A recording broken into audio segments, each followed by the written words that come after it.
Be ready. 5 seconds.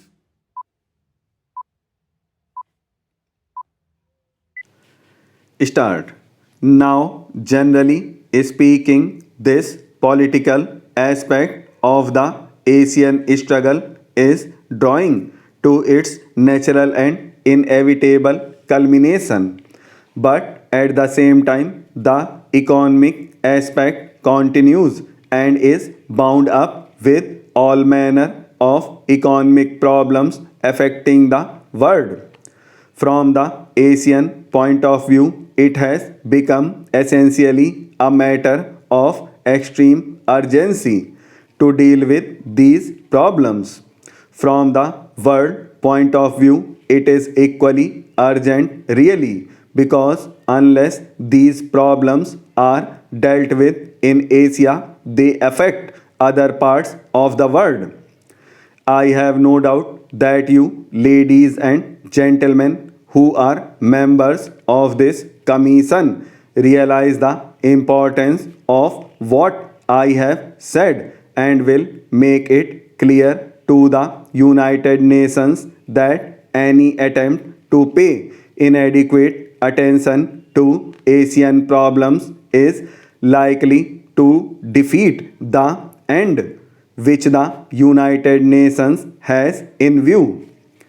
In Asia, many historical forces have been at work for many years past, and many things have happened which are good, and many things which are not so good, as always happens when impersonal historical forces are in action.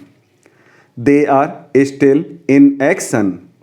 We try to mold them a little to divert them here and there, but essentially they will carry on till they fulfill their purpose and their historical destiny.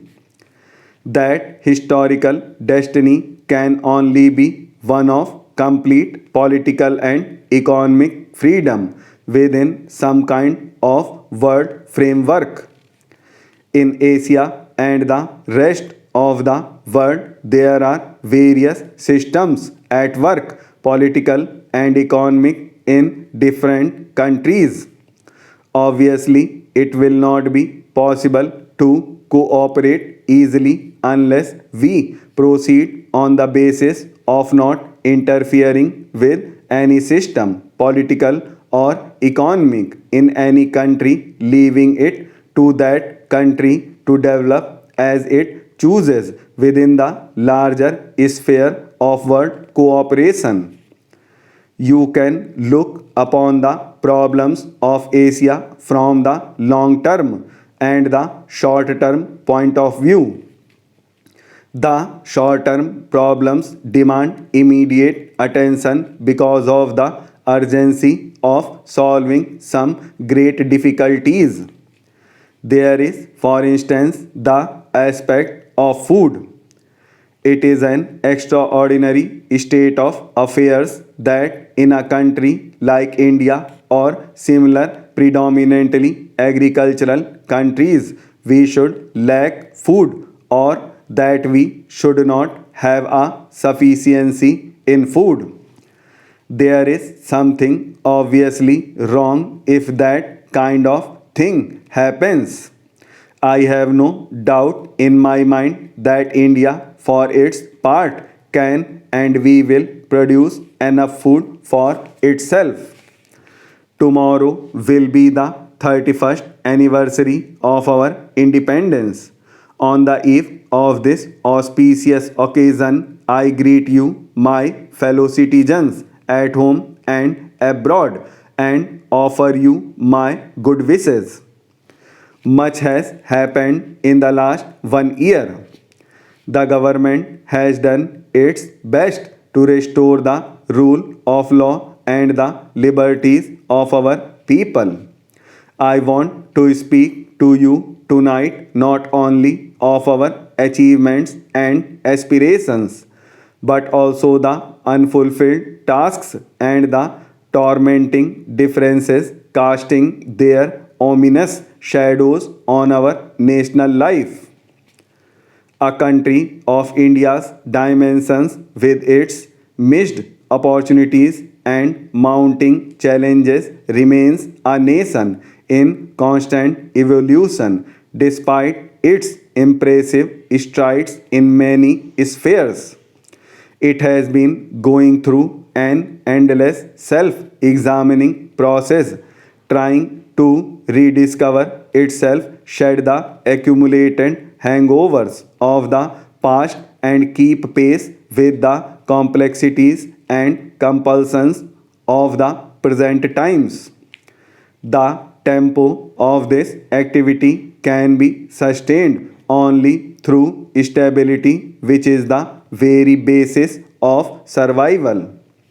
The country stands today at the critical crossroads of history, and any false turn could prove ruinous for the nation. In a democracy, there is always place for honest differences. The inherent right of dissent must not, however, be carried to the point of obstructing the democratic processes, blocking the proceedings of legislatures, carrying controversies to the streets, or indulging in the politics of denunciation and manipulation. The country's political system can function only within the framework of the accepted norms based on self restraint and readiness to place public welfare above narrow party or personal interests.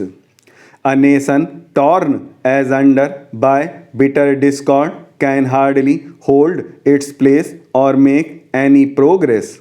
There is need for an ennobling vision of a resurgent India imbued with a crusading spirit and an exhilarating sense of participation in a common effort. No nation can face the future and move forward without a robust faith in itself and its people. The real crusade today is against poverty. We must end the widening disparities between the rich and the poor and the creation of islands of privilege. We cannot afford to be complacent in such a situation, have to forge ahead with well conceived, need oriented, and strictly time bound programs for ensuring socio-economic justice for all. The future must hold out a promise for a better life for the economically weaker and vulnerable sections of our society.